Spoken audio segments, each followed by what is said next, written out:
4 दिन का गैप रहा है, आपको वचन नहीं मिले, है ना? क्योंकि मुझे परमेश्वर के सामने अपने आप को और समर्पण करना होता है। आज हम देखेंगे और जानेंगे कि ऐसा क्यों होता है। Hallelujah, thank you Jesus. आज हम अपनी एक नई सीरीज को शुरू कर रहे हैं और आपका क्वेश्चन होगा कि संडे से? Yes, Sunday is the 8th day. 8th number is the number of new beginning. We are going to enter into the new beginning era. हम नए वर्ष के और नए जीवन के प्रवेश में प्रवेश कर रहे हैं। हम उसको में एंटर कर रहे हैं with the word of God, परमेश्वर के वचन के साथ। हालेलुया। आप लोगों को अभी तक एक बात बिल्कुल भी समझ में नहीं आई होगी। बहुतों के अंदर यह प्रश्न होगा और बहुतों को ये बात सता रही होगी, इतने वचन, इतनी सीरीज, लाभ क्या है? आज आपको आपके सवालों के जवाब मिलेंगे। हालेलुया। ये बहुत ग्रेट क्वेश्चन है और इस क्वेश्चन का आंसर आपको वचन से ही मिलेगा। आज हम इस नई सीरीज को शुरू कर रहे हैं। ये सीरीज होगी first physical and then spiritual followed. पहले शारीरिक और फिर आत्मिक। हालेलुया। जैसे हमारी एक थीम चलती है, उस थीम में हम वर्ड्स को स्टडी करते हैं। अभी तक आप लोगों ये प्रोसेस पकड़ नहीं पाए और कुछ लोगों ने थोड़ा बहुत पकड़ा है, लेकिन एक्यूरेसी पर अभी कोई भी नहीं है। हालेलुया। इससे पहले वाली सीरीज जो अभी कंप्लीट हुई है वो थी कि पुराना नियम नए नियम में प्रकट है और नया नियम पुराने नियम में गुप्त है, और उसके अंतर्गत हम लोग स्टडी कर रहे थे। तो आप स्टडी के पॉइंट्स तो स्टडी कर रहे थे, लेकिन उसका मेन थीम क्या है, उसके अंतर्गत आपको देखिए दृष्टिकोण आपको पकड़ना है। गॉड्स पर्सपेक्टिव, यानी परमेश्वर का दृष्टिकोण। अगर आप केवल वचन को physical physical physical physical physical physical, जो फिजिकल माइंड होगा वो फिजिकल में ही फंसा रहेगा। उसका पर्सपेक्टिव उसके अंदर चेंज होना है। परमेश्वर तो अपना पर्सपेक्टिव वचन के द्वारा आपको रिवील कर रहा है। उस रिवीलिंग को आपको आत्मसात करना है। और इसलिए हम ये नई सीरीज में बहुत सी चीजें उलट पुलट होंगी। आपके माइंड के अंदर, आपके हृदय में होगी उलट पुलट, और होनी चाहिए। हालेलुया। अगर ये नहीं हो रही है, इसका मतलब काम नहीं हो रहा है। शिथिल मन में इसका मतलब कोई काम नहीं है। What is the importance of the word of God in our lives? हमारे जीवन में परमेश्वर के वचन का क्या इंपॉर्टेंस है, क्या महत्व है, क्यों दिया जाता है? इधर से सुनो, इधर से निकाल दो, खत्म। That's all. आज हम आपको इस विषय के साथ first physical then spiritual followed, इसके अंतर्गत हम लोग एक नए एरा में स्पिरिचुअली प्रवेश कर रहे हैं। बहुत सतर्क हो जाइए। जब आप छोटी क्लासेस में पढ़ाई करते हैं, एकेडमिक्स में हम आते हैं, शिक्षा प्रणाली में, तो वहां पर टीचर बड़ा मेहनत करता है बच्चे के साथ। बच्चा कुछ नहीं करता है, बच्चे के साथ टीचर मेहनत करता है, सर के बल खड़ा हो जाता है और उसके जो कुछ वो कर सकता है उस बच्चे को उस सिखाने में। और क्या सिखाना होता है मालूम है? बेसिक्स में केवल उसको वर्ण सिखाने होते हैं, अक्षर, यानी शब्द, वो क्या बोलते हैं, लेटर्स, ABCD, ये शब्दमाला है। हिंदी में का खा गा घा, केवल यही नहीं सिखाना होता, इसकी साउंड भी सिखानी होती, जैसे भी बता रही थी, साउंड, फोनिक्स, कि आपको कैसे उच्चारण करना है। उसके बाद जब बच्चा ये वाला पार्ट कर ले जाता है, इसमें ही सबसे लंबा टाइम लगता है। This is the foundation. इसी में टाइम लगता है, इसी में स्किल्स, यानी टीचर की मेहनत यही काम करती है, बच्चे की कोई नहीं मेहनत होती है। एक बार बच्चा जब ये पकड़ लेता है, उसके बाद बच्चे को मालूम बहुत सरल हो जाता है ये बताना कि ये 2 अक्षरों को जोड़ोगे तो ये शब्द बनेगा, 2 अक्षरों को जोड़ोगे ये शब्द बनेगा। बच्चा वो फॉलो अप कर लेता है। फिर उसके बाद बताते हैं कि सेंटेंस ऐसे बनेगा। फिर उसके बाद ग्रामर पे आते हैं कि नहीं, सेंटेंस में ये ग्रामर भी, पंक्चुएशंस आती हैं, है ना, ये दैट्स ऑल, ये आगे आगे चलता रहता है। लेकिन बच्चा जब एक बार लाइन पे आ जाता है तो बच्चे के साथ टीचर का एफर्ट कम होता है और बच्चे का एफर्ट बढ़ने लगता है। आपने देखा ना, हायर क्लासेस में क्या होता है, टीचर कुछ नहीं करता है, वो लेक्चर देता है, पकड़ पाओ पकड़ लो, नहीं पकड़ पाओ जाओ अपने नोट्स बनाओ। हालेलुया। बच्चे की प्रॉब्लम कहां शुरू होती है? हायर क्लासेस में, क्योंकि बच्चा वहां पर मालूम क्या है, उसका मन पढ़ाई में अपनी कम मेहनत करता है और दुनियावी बातों में बहुत ज्यादा इंटरेस्ट लेने लगता है। डाइवर्जन ऑफ माइंड शुरू हो जाता है। हालेलुया। स्पिरिचुअली भी यही प्रॉब्लम है, स्पिरिचुअली भी यही प्रॉब्लम है। एस्पेक्ट्स ऑफ लाइफ, जीवन के पहलू, आप महत्व उधर देने लगेंगे, वचन को पीछे कर देंगे, सेकेंडरी कर देंगे। पहले जब शुरुआत होती है प्राइमरी, वचन प्राइमरी है, प्राथमिकता वचन को है। परमेश्वर की उपस्थिति में आने से क्या लाभ होता है और ना आने से क्या नुकसान होता है, मैं आपसे पूछना चाहता हूं। शायद अभी तक आप इस चीज का महत्व नहीं समझ पाए। Why Jesus said, I will build my church? Why Jesus said? क्योंकि यीशु मसीह को मालूम था कि आने वाले युग में सूचना की क्रांति आएगी और लोगों को सब कुछ बैठे बैठे, दुनिया की जानकारी बैठे बैठे प्राप्त होगी। और आज ये सामने है। जानकारी तो बैठे बैठे प्राप्त हो सकती है, लेकिन उस जानकारी को एप्लीकेबल कैसे करेंगे बताइए? बैठे बैठे सेना की अगर टुकड़ी, अगर आप किसी भी फील्ड में जाइए, मेडिकल में जाइए, एजुकेशन में जाइए, कहीं भी जाइए, आप कितनी भी बड़ी डिग्री कर लीजिए, लेकिन अगर आपको सीनियर के अंडर में, आपको अप्रेंटिसशिप यानी उसके अंडर में रहकर आप उसके चेले नहीं बनेंगे, तो आप उस फील्ड में कभी भी माहिर नहीं हो सकते। एनी कॉस्ट, किसी भी कीमत पे आप माहिर नहीं होंगे, भले आपके पास डिग्री हो। तो ज्ञान का भंडार तो लोगों के पास आ गया एट वन क्लिक। एक क्लिक मारते हैं और अपने ज्ञान के भंडार को खोल के रखते हैं, लेकिन आप उस ज्ञान पर अमल कैसे करेंगे? हालेलुया। आप ही से प्रश्न किया है। जब अमल करने की, अगर मिलिट्री की ट्रेनिंग आपको करनी है, एग्जाम्पल ले रहे हैं, मिलिट्री की ट्रेनिंग करनी, सैनिक बनना है, तो घर बैठे बन जाएंगे? हाँ, क्षेत्र में जाके काम करना नहीं, आपको उसको ज्वाइन करना पड़ेगा ट्रेनिंग को। ओह माय गॉड, ट्रेनिंग में अगर 1000 लड़के आते हैं तो उसमें से कितने रुकते हैं और कितने भाग जाते हैं? पहला पॉइंट। कलीसिया में बिल्कुल इसको एप्लीकेबल कीजिएगा, कलीसिया में भी ऐसे ही होगा। आएगी भीड़, लेकिन जो दृढ़ निश्चय करके आए वही टिकेंगे, बाकी सब भाग जाएंगे। भाग दे दो, छटनी कटनी छटनी साथ साथ चलती रहेगी। उसके बाद उसमें से जो टिक जाए, उसी में से वो ट्रेन होकर सैनिक बनते हैं। ये तो पहला पार्ट है, लेकिन इसी टुकड़ी में से कुछ निकलते हैं जो आगे जाते हैं कमांडो ट्रेनिंग में। वो और टफ होती है, द टफेस्ट ट्रेनिंग। उस ट्रेनिंग में जाने के बाद तो उसमें से अगर 10 गए तो 2 निकले। आप देखिए, हर फील्ड में इस तरीके का सिस्टम बना हुआ है कि एक नॉर्मल टीचर बनना और एक लेक्चरर बनना, एक प्रोफेसर बनना, पीएचडी करके। पीएचडी आप कर सकते हैं, लेकिन पीएचडी के बाद आप उस लेवल पे काम करें, यह एक अलग चीज है, अनुभव। तो जब आप परमेश्वर के वचन को अगर आपने इतना सा भी समझा, अभी तक इतना सा भी समझा, डॉट की बात कर रहे हैं, तो आपको यह पता चलेगा कि प्रभु यीशु मसीह के आने का समय तो बिल्कुल निकट है। ऐसे समय में निर्देश दिया गया है नए नियम में, जैसे जैसे तुम उस दिन को निकट आते देखो। कौन से दिन को? ना परमेश्वर नहीं, यीशु मसीह के कमिंग पास आते देखो।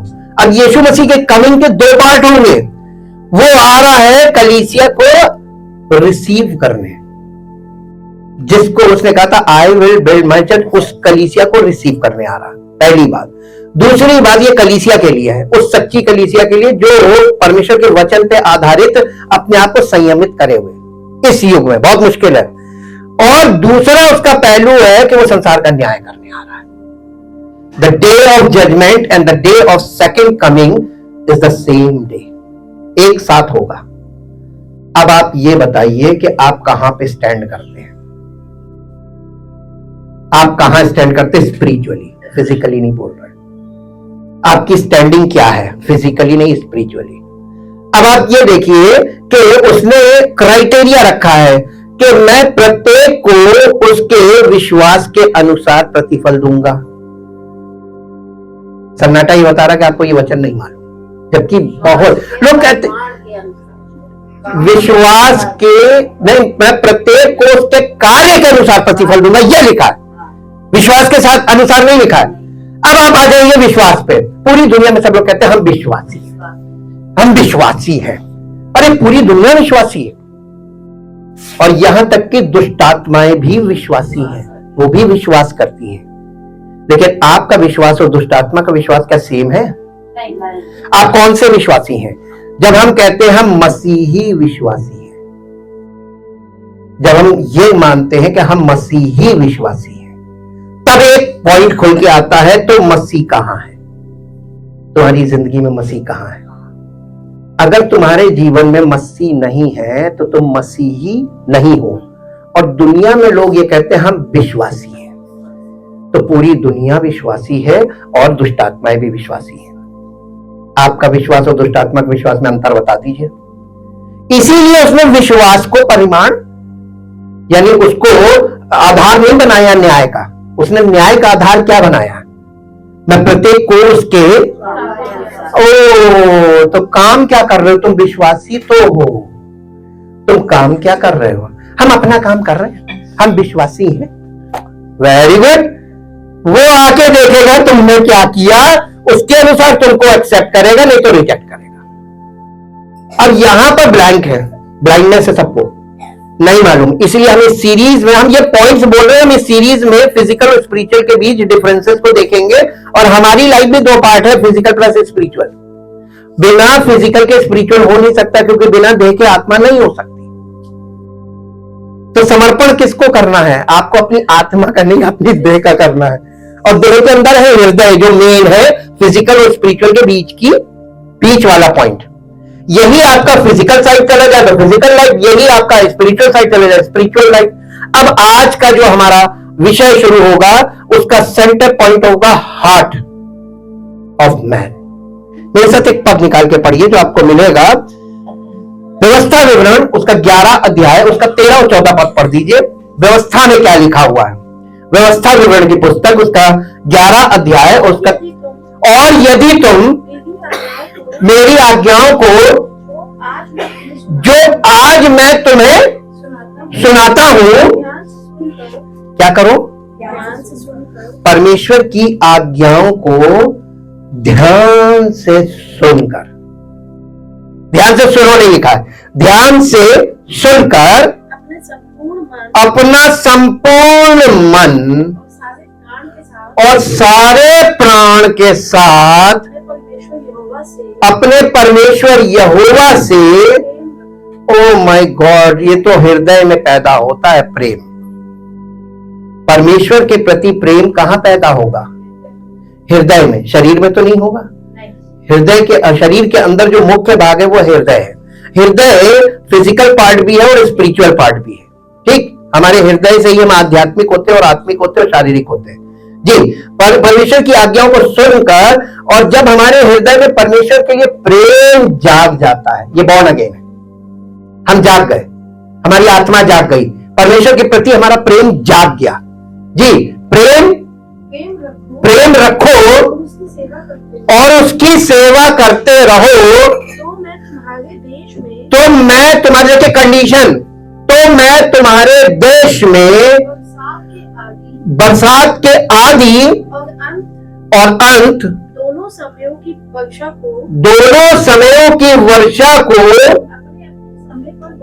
अपने अपने समय पर बरसाऊंगा। अब परमेश्वर ने यहां पर मौसम को ले आया, और मौसम किसके हाथ में है?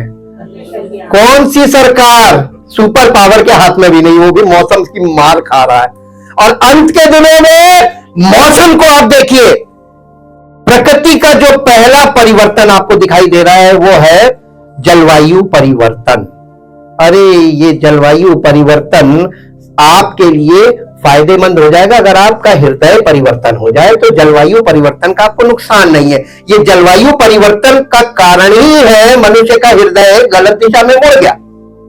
हालेलुया। बहुत सी बातें आपको एक बार में नहीं समझ में आएंगी, आप इसको रिपीटेडली सुनते रहिए ताकि आपको ये बात आत्मसात हो कि कहा क्या जा रहा है और क्यों कहा जा रहा है। देखिए, 2 बारिश की बात की गई है। रेनी सीजन में हमारे यहां भी, इजराइल में भी और हमारे यहां भी 2 रेनी सीजन के 2 पार्ट होते हैं। हमारे यहाँ हिंदी में कहते हैं सावन भादो।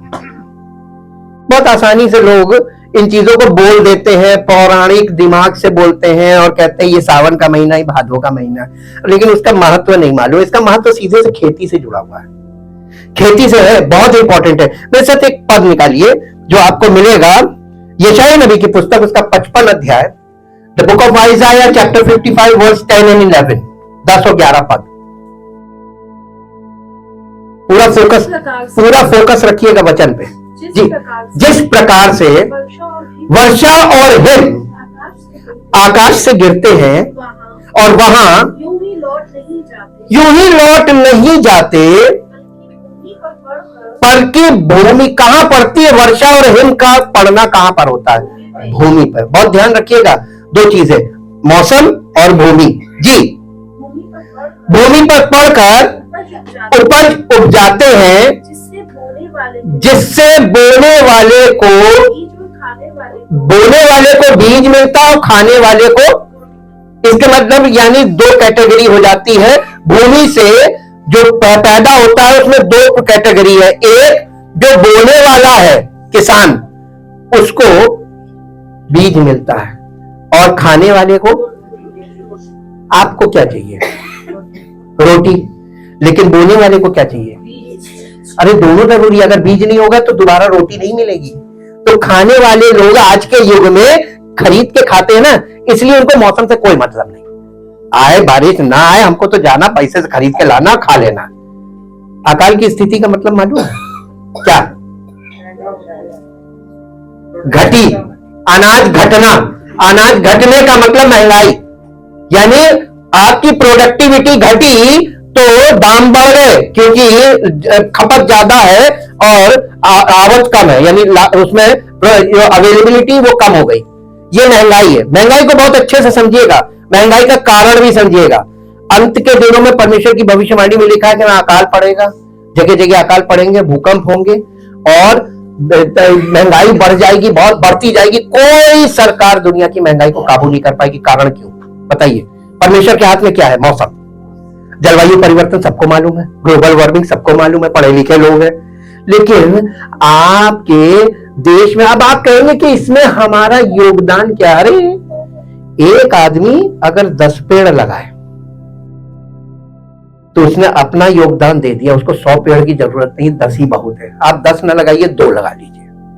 अपना योगदान आप छोटे रूप में दे सकते हैं, आप दे सकते हैं योगदान। और एक आदमी जब शुरुआत करता है तो अवेयरनेस आती है कि नहीं, सब लोग उसको देखा देखी, सब, क्योंकि ये भेड़ चाल है यहाँ पे, तो सब एक दूसरे को फॉलो करने लगते हैं। जैसे पीठ पर बैग डालने वाला, देखिए किसी ने शुरू कर दिया, आज सबके पीठ पे, बुढ़ा और जवान सब पीठ पर बैग लेके चल रहे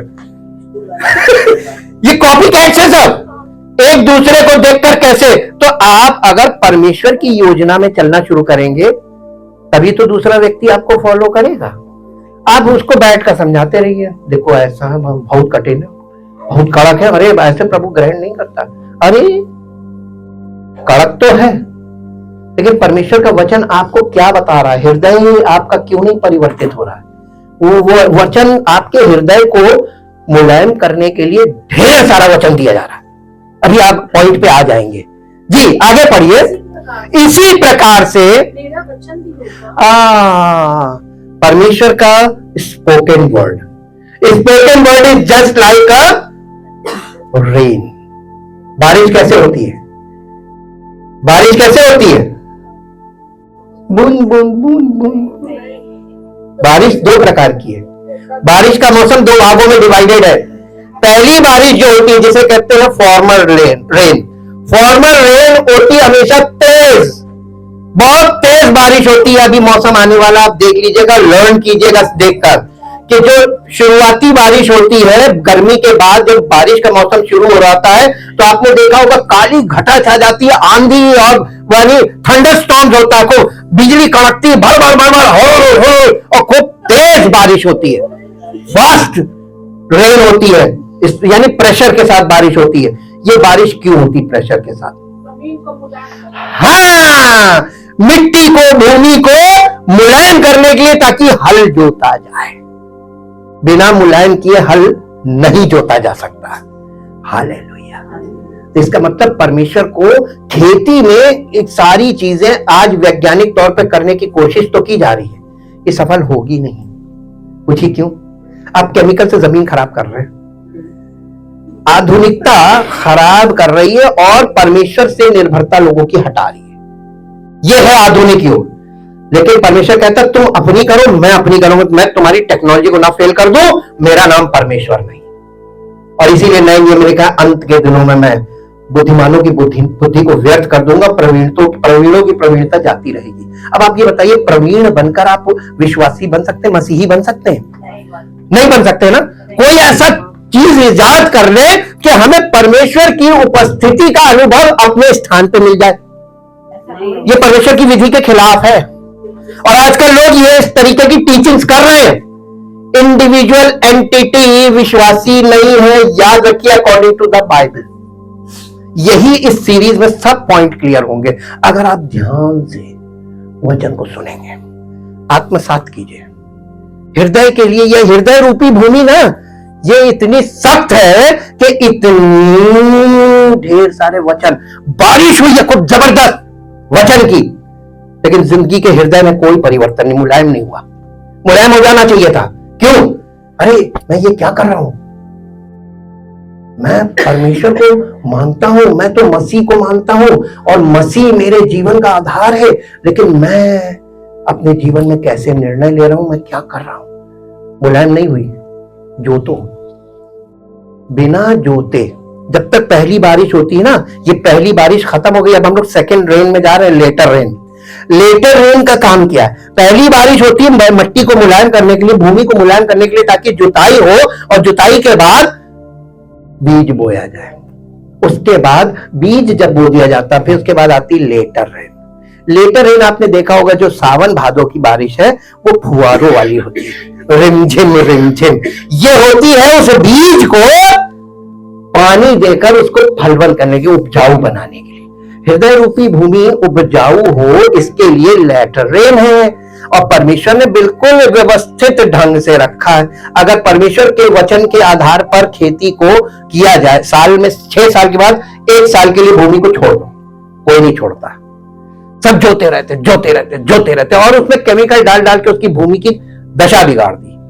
और आने वाला समय, ये समझ लीजिए कि जितना केमिकल डाला गया है, अब ये समय शुरू हो गया है कि अब भूमि बंजर होना शुरू हो जाएगी, और जो उपजाऊ होगी उसमें जो कुछ उगेगा उसमें केमिकल का इफेक्ट होगा, आप खाएंगे तो नुकसान होगा।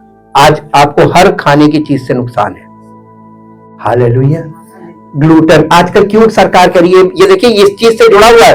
जब आप देखते COP हुआ 28, तो इसमें बताया गया कि जलवायु परिवर्तन है, वहां पर इंटरनेशनल जो वैज्ञानिक लोग, उनकी रिपोर्ट आ जाती है। उन्होंने कहा अब जो अनाज पैदा हो रहा है ये बहुत खतरनाक है मनुष्य के जीवन के लिए, ग्लूटेन फ्री खाओ। तो उन्होंने मालूम क्या, मोटा अनाज, इस समय गवर्नमेंट, सारी गवर्नमेंट, हर दुनिया के हर देश की, बड़े देश की गवर्नमेंट लोगों को कह रही मोटा अनाज खाओ, जो अब, हाँ, मिलेट्स। अब लोग उसके आदी तो है नहीं मोटे अनाज के, दूसरा मोटा अनाज महंगा भी है। तो मोटे अनाज को हमें खाना और पचाना, यह हमारे लिए एक जीवन शैली को बदलने वाली चीज है। आप देखिए कि परमेश्वर का वचन और संसार में जो चीजें हो रही हैं, सब पैरेलल चल रही हैं। एक तरफ इंसान की दुनिया चल रही है और एक तरफ परमेश्वर का वचन चल रहा है, और साथ साथ सारे काम होंगे, इक्वल होगा। अब आप देखिए यहां पे लिखा है कि जैसे वर्षा और हिम आकाश से गिरते हैं और वैसे ही वापस नहीं लौटते, यानी वो जिस उद्देश्य से वो किया जा रहा है, बारिश किस उद्देश्य से की जा रही है? बारिश के 2 काम है, भूमि को मुलायम करना ताकि जुताई हो, बीज बोया जाए, उसके बाद फिर फुहारों वाली बारिश से उसकी सिंचाई हो। तो बुआई और सिंचाई 2 कामों के लिए बारिश होती है। और हिम काय के लिए बरसती है? बर्फ काय के लिए गिरती है? आपका और हमारा बर्फ से कोई लेना देना नहीं। पूछिए हाँ कि ना? क्या क्या लेना देना आपका? नहीं, बर्फ से कौन सी खेती होती है? नहीं नहीं नहीं, ठंडे से मतलब नहीं है। बर्फ जब गिर जाती है तो वो गर्मी में भी बर्फ आती है। बर्फ गिरती कहां, पहले ये बताइए? आप लोग एकदम समझ लीजिए नर्सरी पे नहीं, नर्सरी क्लास से भी नीचे लेवल के हैं परमेश्वर के भवन में। बिल्कुल आपको कुछ नहीं मालूम, शहरी वातावरण में रहने के कारण, और ऐसी यानी आप प्राकृतिक वातावरण में नहीं, शहरी वातावरण में, आर्टिफिशियल सिस्टम में आपने रहने की आदत बना ली। जीवन शैली ऐसी है।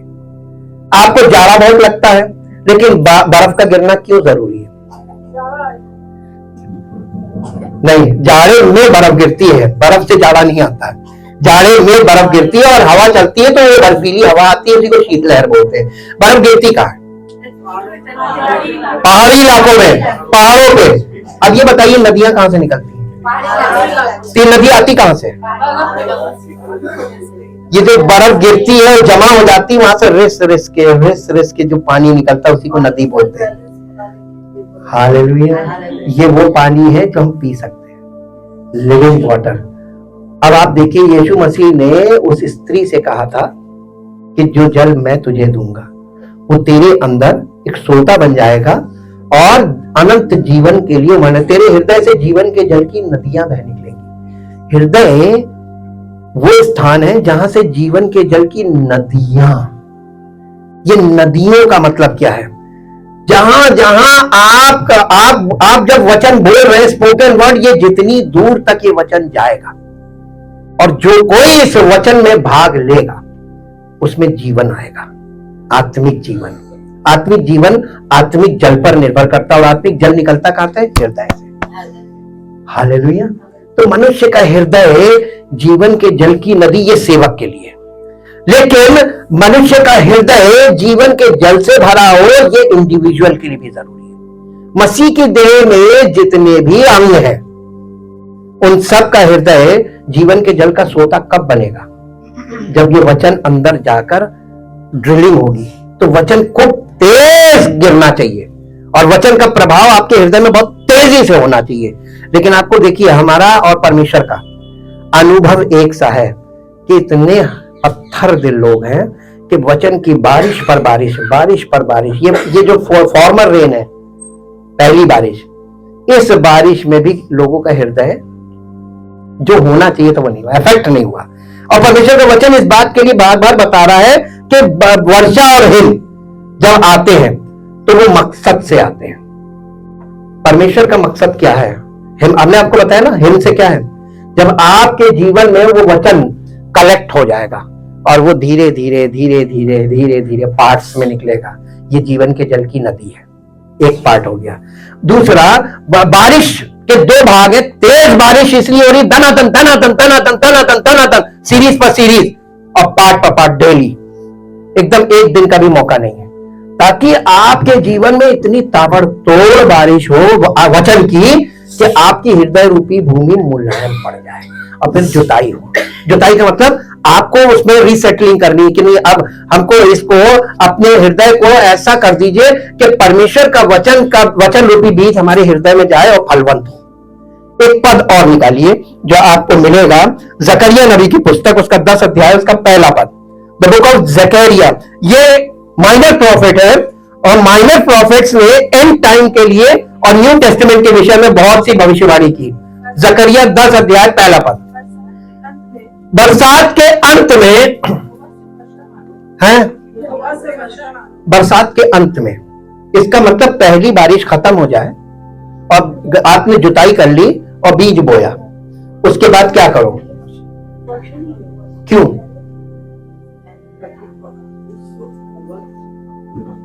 तो हम लोग इसी पार्ट में तो आ गए। ये फॉर्मल रहे शुरू कर रहे हैं कि जिसके हृदय में ये वचन चला गया, बीज चला गया, बीज परमेश्वर का वचन है, अब उसको क्या चाहिए?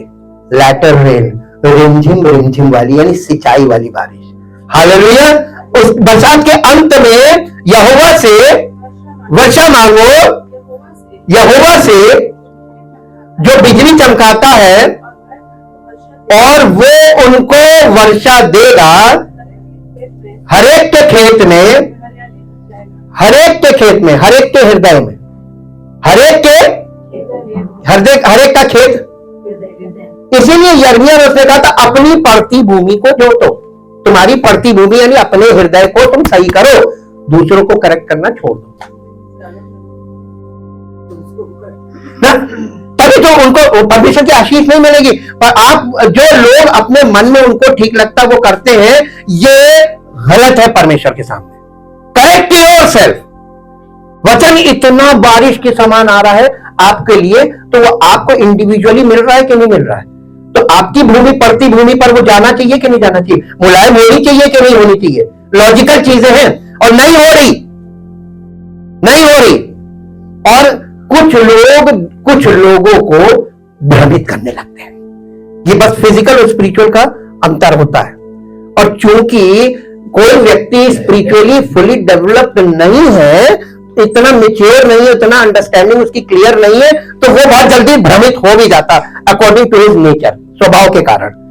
अब एक और पद पढ़िए जो आपको मिलेगा, होशे 6 अध्याय 3 पद। होशे 6 अध्याय 3 पद जी, होशे 6:3। आओ हम ज्ञान ढूंढे, वरन यहोवा का ज्ञान प्राप्त करने के लिए क्या करें? तुम लोग या तुम्हें तो नहीं करना मांगते, हमें बैठे बैठे मिलना, बस हमको आना ना पड़े, हमको कहीं जाना ना पड़े, हमको कुछ करना ना पड़े, हमको बैठे बैठे ज्ञान मिल जाए।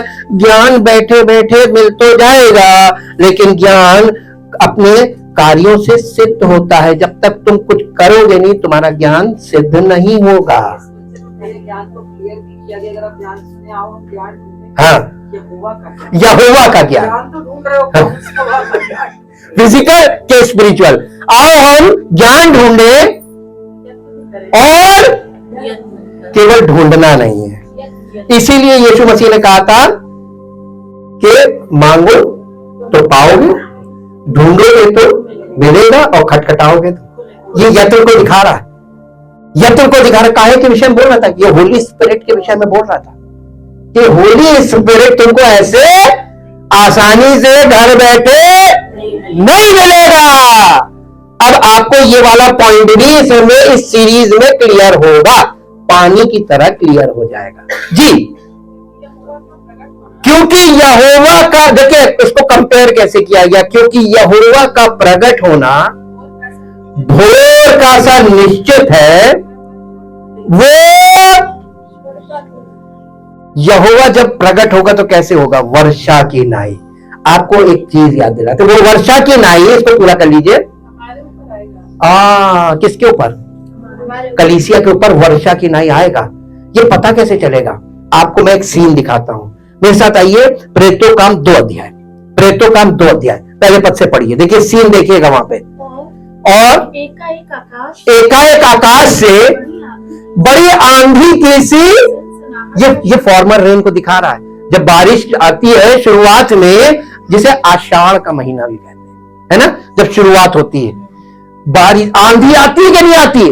बड़ी आंधी की सी सनसनाहट का शब्द हुआ, और उससे सारा घर जहां वे बैठे थे गूंज गया, और उन्हें आग की सी फटती हुई जीभें दिखाई दी, और उनमें से हर एक पर आ ठहरी, और वे सब पवित्र आत्मा से भर गए। और जिस प्रकार आत्मा ने उन्हें बोलने की सामर्थ दी, यानी पवित्र आत्मा ने उन्हें बोलने की सामर्थ दी और वे बोलने लगे। अब आप ये बताइए, ये धड़ाधड़ धड़ाधड़ धड़ाधड़ धड़ाधड़ ये बुलवा रहा है कोई कि हम बोल रहे हैं? अरे हमारे पास तो इतनी बुद्धि नहीं है कि हम इतना बोल जाएं। नहीं बोल सकता कोई, कॉमन आदमी बोल ही नहीं सकता। ये आपके बीच में परमेश्वर ये दिखा रहा है कि परमेश्वर का आत्मा धड़ाधड़ धड़ाधड़, और लोग इस बारिश को झेल नहीं पा रहे, हृदय की रूपी भूमि झेल नहीं पा रही। हालेलुया। ये फॉर्मल रेन है। आपको मालूम है बाइबल के अनुसार फॉर्मल रेन का मतलब होता है फर्स्ट पेंटिकॉस्ट, और लेटर रेन का मतलब होता है ये आखिर अंतिम वाला पेंटेकोस्ट। दो पेंटेकोस्ट हैं।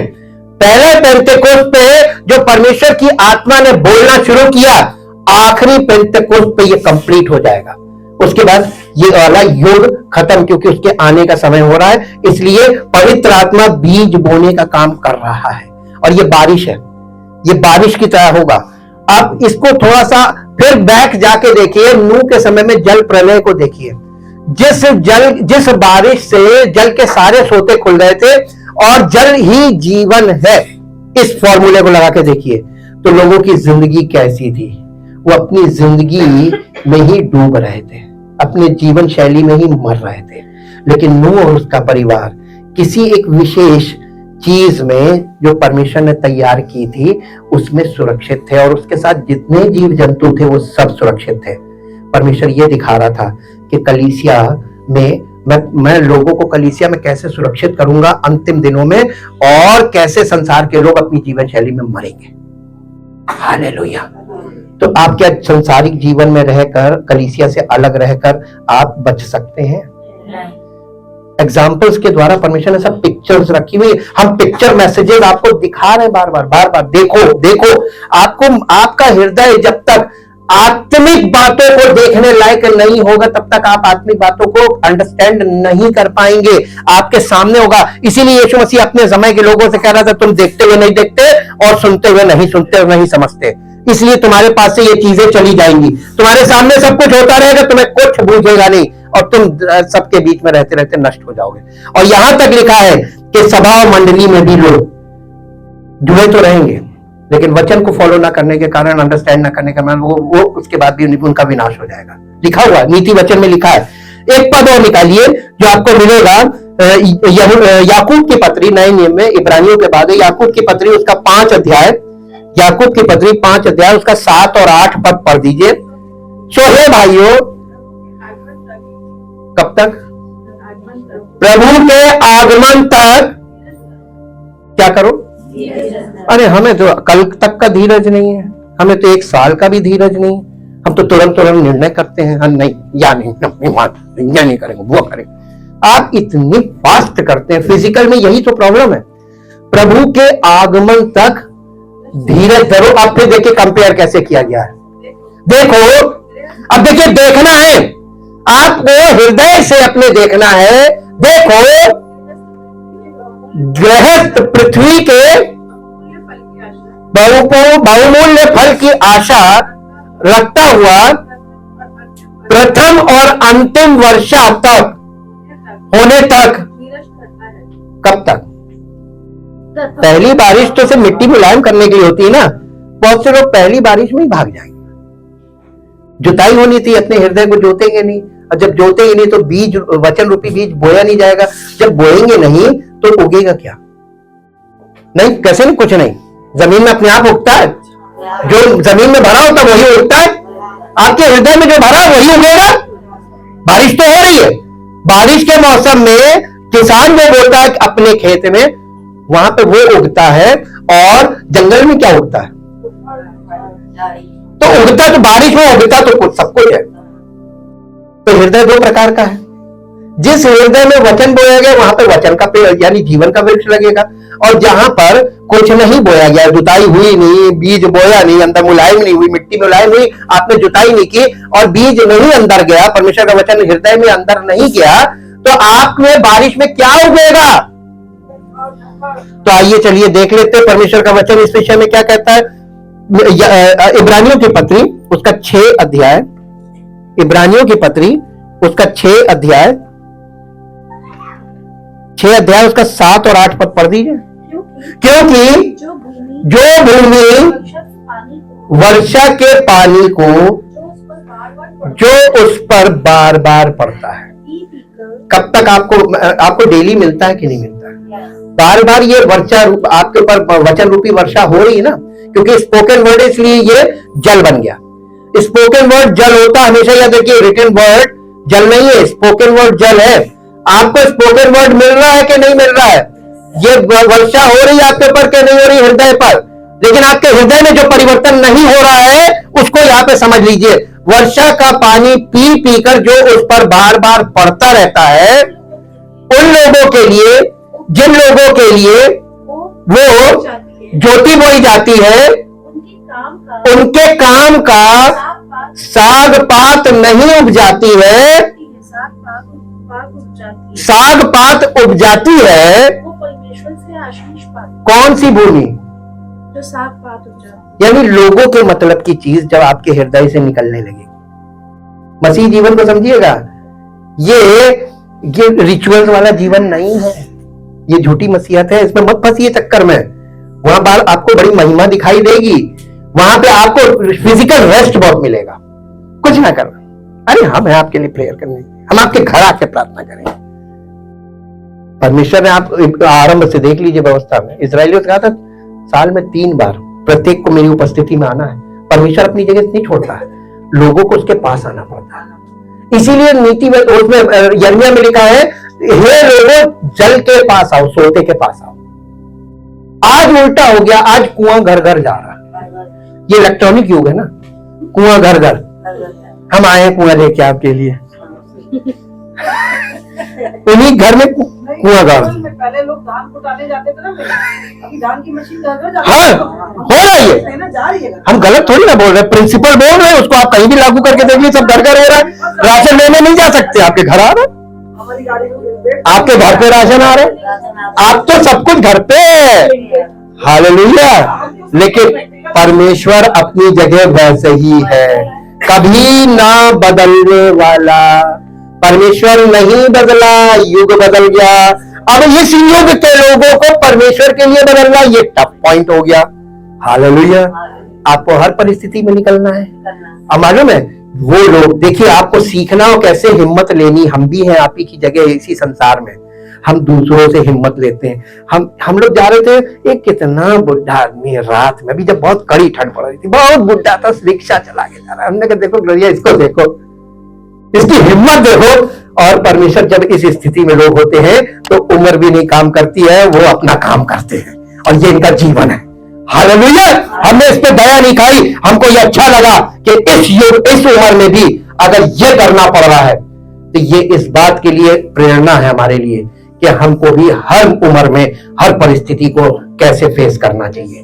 प्रेरणा लीजिए, आपके चारों तरफ हो रहा है, आपको भी ये सब देखने को मिलेगा, हम भी देख रहे हैं। आपका नजरिया उसको देखकर क्या है, हमारा नजरिया क्या, ये फर्क है। परमेश्वर के वचन के कारण हमारा नजरिया परमेश्वरीय नजरिया है। हम परमेश्वर के दृष्टिकोण से हर चीज को मूल्यांकन करते हैं स्पिरिचुअली, लेकिन मैक्सिमम लोग फिजिकली उसका मूल्यांकन करते हैं, इसलिए फंस जाते हैं। जी फिर से पढ़िए।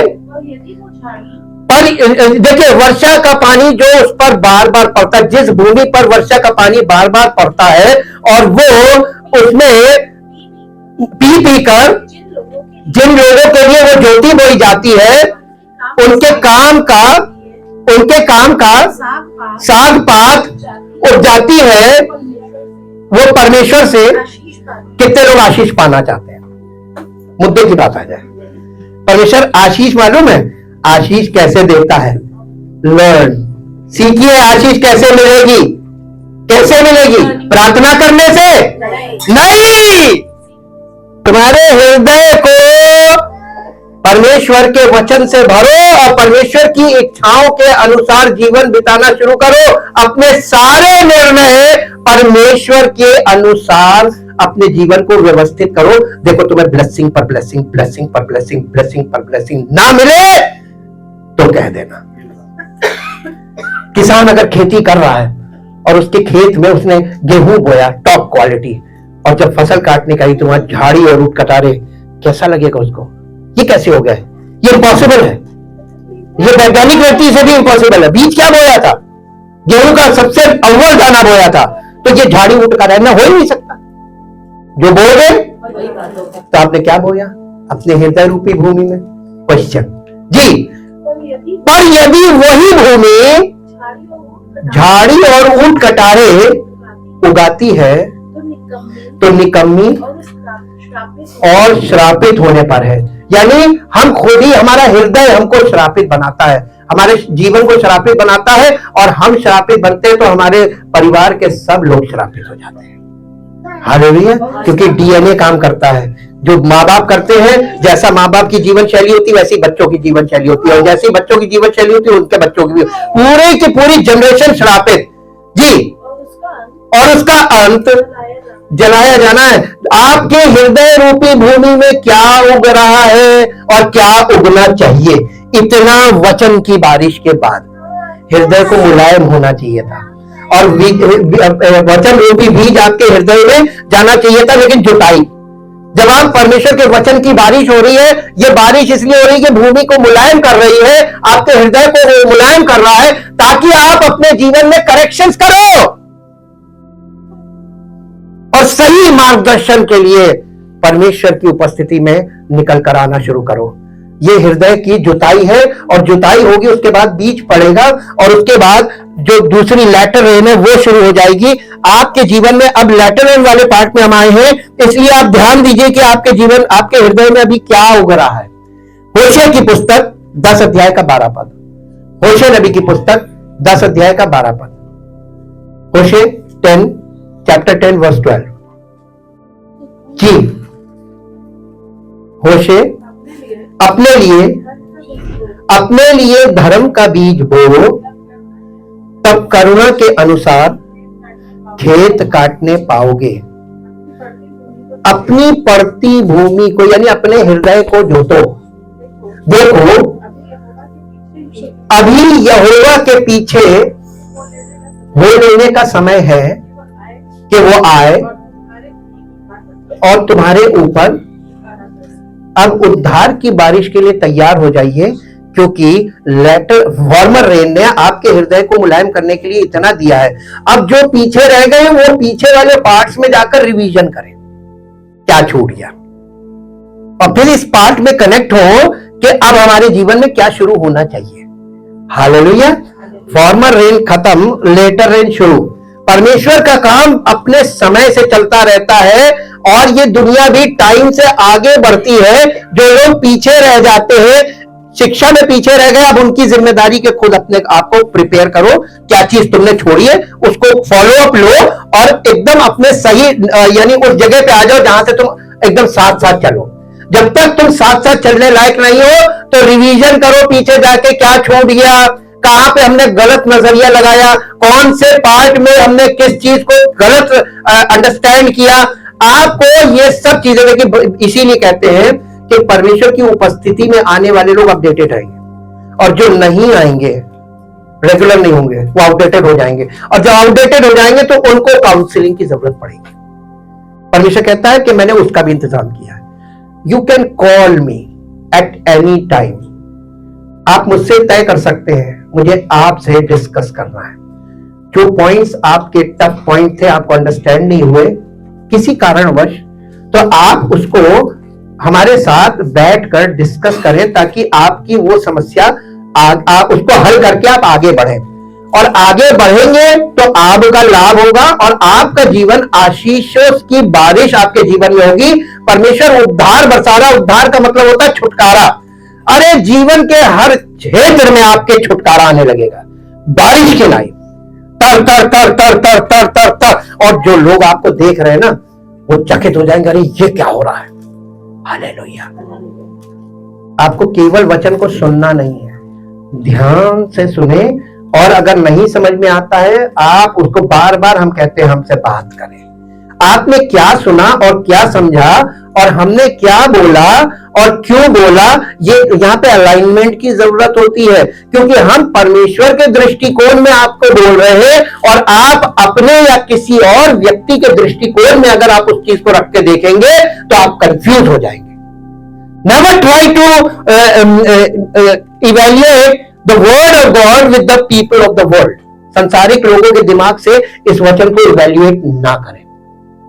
Thank you Jesus. मैं उम्मीद करता हूं कि ये अज्ञानता जो अब तक आपसे या किसी से भी हुई है, इसकी परमेश्वर आपको क्षमा इसलिए देगा क्योंकि परमेश्वर ने आपसे इतना प्रेम किया कि उसने अपना एक पुत्र, इकलौता पुत्र बलिदान किया है। परमेश्वर के आगे कोई विकल्प है नहीं।